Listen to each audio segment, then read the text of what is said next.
Balandžio 25-28 dienomis Kaišiadoryse vyks tarptautinis mėgėjų teatro projektas Vaidiname vieną pjesę.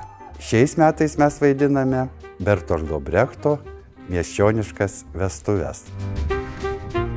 Tai unikalus projektas Lietuvoje ir galbūt net ir Europoje, todėl kad surasti teatrus, kurie galėtų vaidinti tą pačią pjesę, nėra labai lengva. Projekte dalyvauja teatras iš Sakartvelo ir iš Latvijos. Mes norime kalbėti apie benykstančias tradicijas Lietuvos švenčių, kai šventės praranda sakralinę prasmę ir tampa tik pramoga. Ta vestuvių tema, gyvybės tema, man atrodo, kad aktuali ir mūsų miestui. Šiandieną pas mūsų mamytė labai graži šventė. Mes ištekiname savo pačią mylimiausią dukrytę ir jos dabar labai su optimizmu laukiame. Tačiau statant spektaklį, optimizmo buvo šiek tiek truputį mažiau. Ar šiuose miesčioniškose vestuvėse yra likę šventumo, kuomet norima pasirodyti tik tai, kai viską paleidi labai lengvai, viską paleidi pramogai ir išoriniam blizgesiui, labai lengvai galim prarasti tas vertybės, kurios yra perduodamos iš kartos į kartą ir mums yra labai brangios.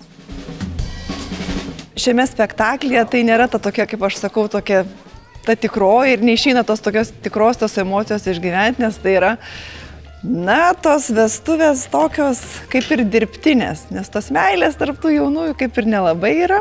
Viskas yra dėl padėties ir kaip mes norim tom visokiom melagystėm, apgaulę, visus apglėbti ir neparodyti, kaip yra viskas gražu, nuostabu, nors viduje viskas gerokai ne taip.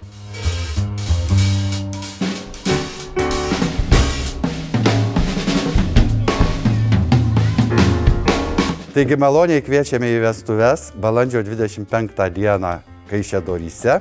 Pradėsime lietuviškų spektaklių, o balandžio 26 ir 7 pakviesim į užsienietiškas vestuves, į Sakartvelų ir Latvių. Ir dar pakartosime šias vestuves Rumšiškių kultūros centre.